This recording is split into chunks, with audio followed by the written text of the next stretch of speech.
Our podcast is about Jane. Jane is a 15-year-old high school student and daughter of Lester and Carolyn Burnham. Her best friend is Angela. On the outside, she looks like a very private and negative person, but on the inside, she has needs just like everyone else. We're going to start off by talking about her different relationships in the story. Carolyn, her mother, Lester, her father, Angela, her best friend, and Ricky, her boyfriend.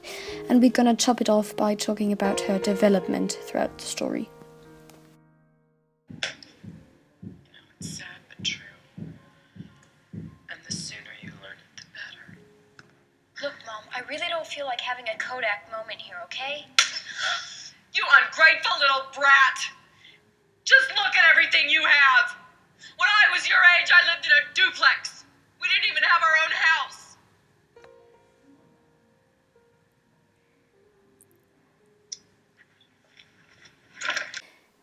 house. The mother is a perfectionist, and the relationship is more about seeming like the perfect nuclear family.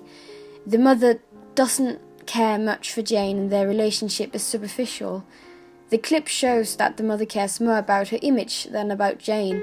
The reason that the mother starts to cry in the clip is because she realizes that she isn't the perfect family that she wants everyone to think that they are. No, Dad. It was spectacular. Well, you want to know how things went at my job today? They've hired this efficiency expert. This really friendly guy named Brad. How perfect is that? And he's basically there to make it seem like they're justified in firing somebody because they couldn't just come right out and say that, could they? No, that would just be too honest. And so they've asked us. You couldn't possibly care less, could you? Well, what do you expect? You can't all of a sudden be my best friend just because you had a bad day. I mean, hello. You've barely even spoken to me for months.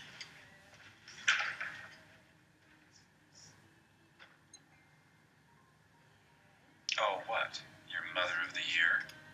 Treat her like an employee. What? What? I'm gonna get some ice cream.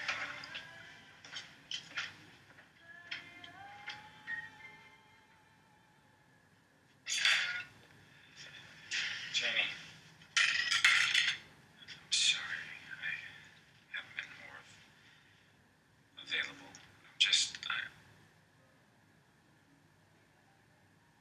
You know, you don't always have to wait for me to come to you. Oh, great. So now it's my fault? I didn't say that. It's nobody's fault. Janie, what happened? We used to be pals.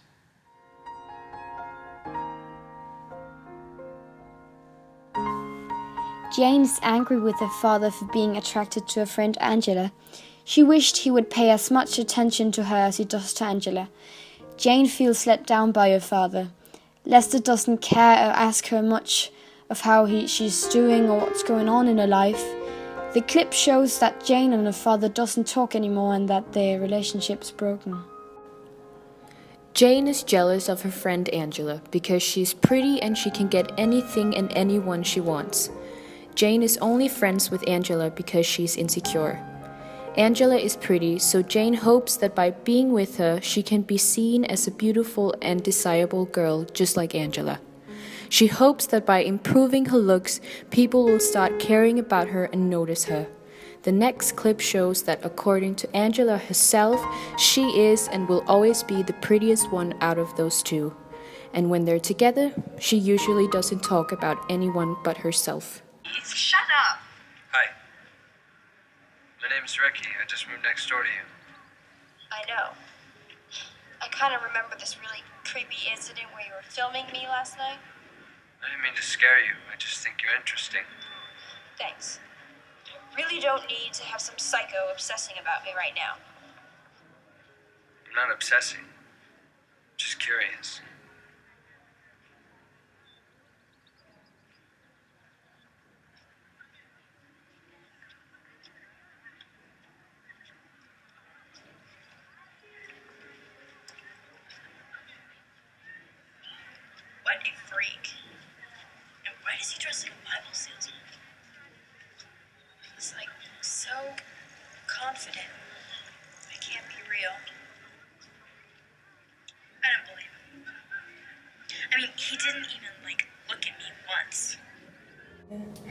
Ricky is Jane's neighbor.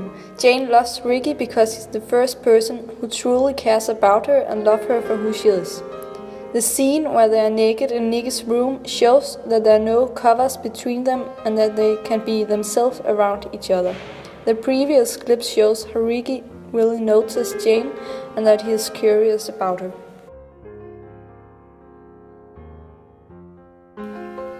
Throughout the movie, Jane developed as a person. At first in the movie, Jane is always with Angela. When she meets Ricky, she finally finds someone who cares about her.